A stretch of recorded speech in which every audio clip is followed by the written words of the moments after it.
नमस्कार। पिछले एपिसोड में मैंने बताया था कि गुरु द्रोणाचार्य ने एकलव्य का अंगूठा क्यों माना था और इसके कई कारण बताए थे। लेकिन अब निर्णय लेने का समय आ चुका था। एकलव्य महागुरु द्रोणाचार्य को खटक रहा था और गुरु द्रोणाचार्य निर्णय लेने जा रहे थे। मुझे अब रोकना होगा किसी भी हाल में आकर, मुझे अब रोकना होगा किसी भी हाल में आकर, नहीं तो ध्वस्त हो जाएगी गुरु की श्रृंखला जाकर, नहीं तो ध्वस्त हो जाएगी गुरु की श्रृंखला जाकर। महागुरु द्रोण को ये बात सताने लगता है कि यदि इसी तरह चलता रहा तो गुरु की जो है महान श्रृंखला है एक न एक दिन समाप्त हो जाएगी। और उन्होंने ठान लिया था कि मुझे किसी भी तरह इसे रोकना होगा। कहो अब कौन आएगा महागुरु द्रोण से सीखने, उठाए अब प्रश्न ये था साफ चेहरे पर झलकने, उठाए प्रश्न अब था साफ चेहरे पर झलकने। महागुरु द्रोण के चेहरे पर शिकन आ गई थी कि अब गुरु द्रोण का क्या औचित्य रह जाएगा। एकलव्य एक उदाहरण बन जाएगा। कहो अब कौन आएगा महागुरु द्रोण से सीखने, उठाए प्रश्न अब था साफ चेहरे पर झलकने। महागुरु द्रोण के शिष्यों को बौना कर गया था, महागुरु द्रोण के शिष्यों को बौना कर गया था।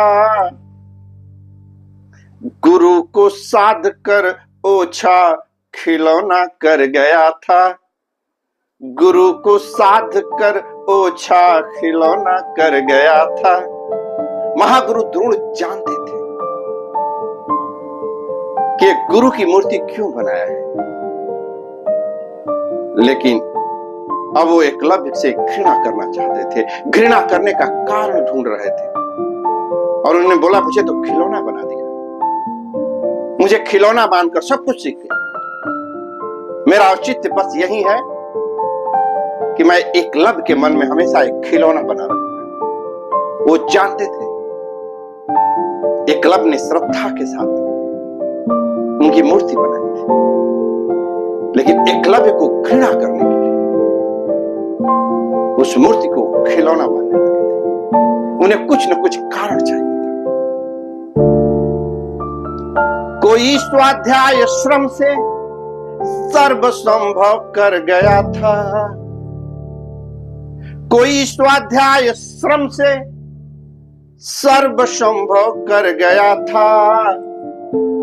विलक्षण चपल शर से द्रोण का मन डर गया था, विलक्षण चपल शर से द्रोण का मन डर गया था।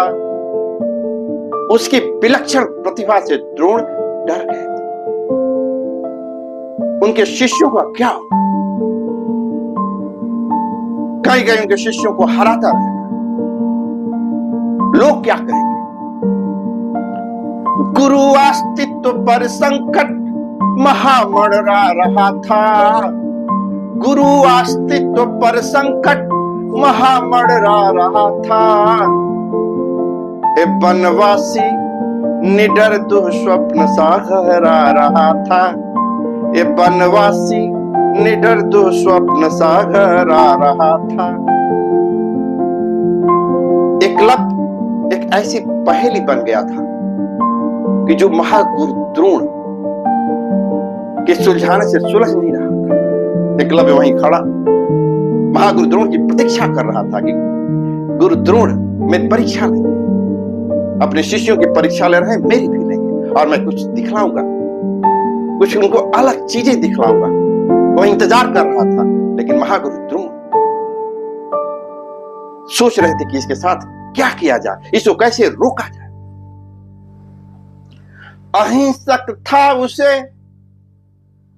फटकारते क्या, अहिंसक था उसे फटकारते क्या, धनुर्धर था महा ललकारते क्या, धनुर्धर था महा ललकारते क्या। एकलव्य से कैसे निपटा जाए, महागुरु द्रोण को सोच नहीं रहा। जो अहिंसक था उसको फटकार भी नहीं सकते थे, और वह महाधनुर्धर था, और ऐसा गुरु द्रोणाचार्य देख के पहचान गए थे, तो उसे युद्ध के लिए ललकार भी नहीं सकते थे। उस समय एक परिपाटी चलती थी कि युद्ध वेश में कोई मिले तो उसे चुनौती दी जाती थी, ललकारा जाता था और युद्ध किया जाता था।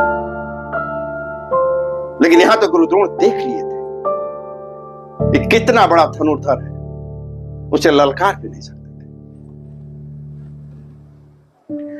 कठिन था प्रश्न इसको साधना था, कठिन था प्रश्न इसको साधना था,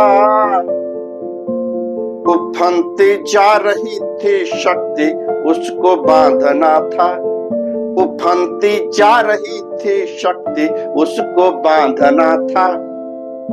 एक महाशक्ति बन रही थी जो उनको भविष्य में खतरा था, वो भविष्य में कहीं भी उनके शिष्यों को ललकार देता, और इसे महागुरु द्रोण की हमेशा बेइज्जती होती रहती, इसको रोकना था। तो आज इतना ही। मेरे चैनल को लाइक कीजिए, सब्सक्राइब कीजिए और नोटिफिकेशन के बटन को दबाना मत